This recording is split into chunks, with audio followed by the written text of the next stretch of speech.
This is Coffee with God, and I am Father Jose. Let us begin this day with the Word of God and a short reflection. A reading from the Holy Gospel according to John, chapter 13, verses 1 to 15. The passage is taken from the Message version of the Bible.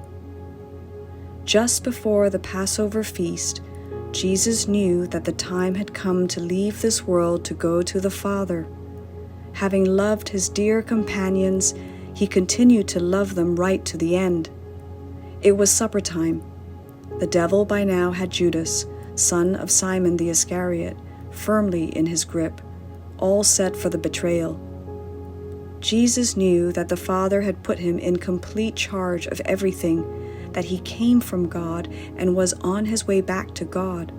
So he got up from the supper table, set aside his robe, and put on an apron. Then he poured water into a basin and began to wash the feet of the disciples, drying them with his apron. When he got to Simon Peter, Peter said, "Master, you wash my feet?" Jesus answered, "You don't understand now what I'm doing, but it will be clear enough to you later." Peter persisted, "You're not going to wash my feet ever." Jesus said, "If I don't wash you, you can't be part of what I'm doing." "Master," said Peter, "not only my feet then, wash my hands, wash my head." Jesus said, "If you've had a bath in the morning, you only need your feet washed now, and you're clean from head to toe. My concern, you understand, is holiness, not hygiene.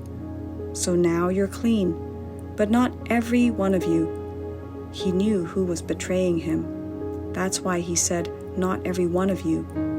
After he had finished washing their feet, he took his robe, put it back on, and went back to his place at the table. Then he said, "Do you understand what I have just done to you? You address me as teacher and master, and rightly so. That is what I am. But if I, the master and teacher, washed your feet, you must now wash each other's feet. I've laid down a pattern for you.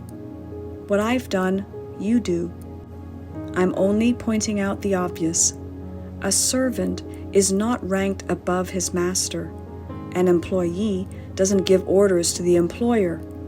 If you understand what I'm telling you, act like it and live a blessed life.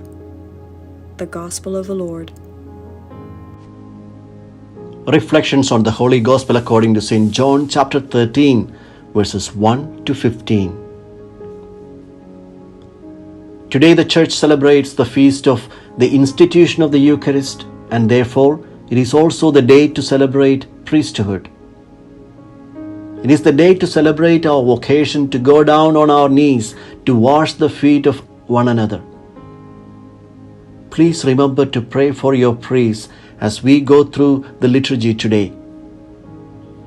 Father Rolheiser gives us a beautiful reflection on the meaning of the Eucharist and foot-washing.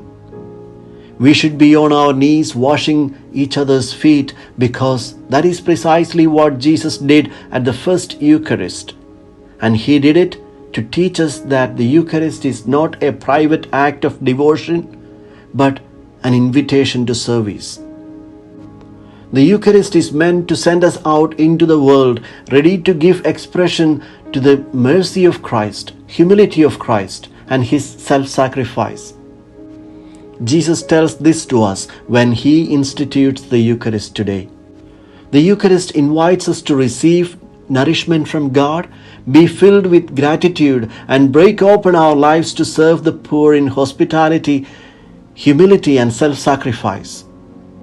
Where the other Gospels have Jesus saying, "This is my body, this is my blood, do this in memory of me," John has him wash his disciples' feet.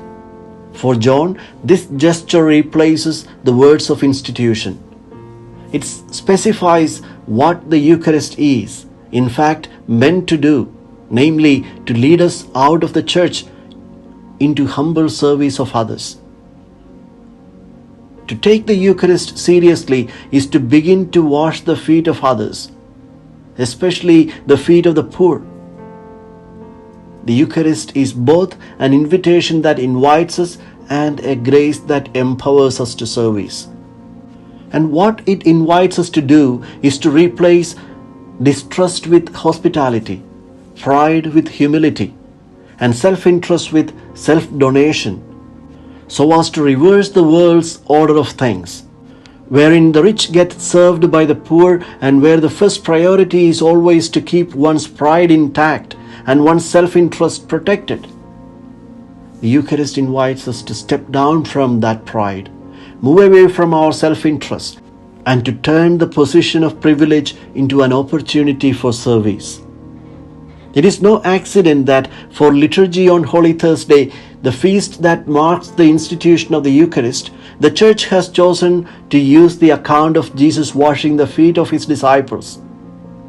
Indeed, nothing better expresses the meaning of the Eucharist. 2 years ago, the pandemic had deprived us of the reception of the Eucharist, but it has taught us to live in the spirit of the Eucharist, the spirit of washing one another's feet, the spirit of service.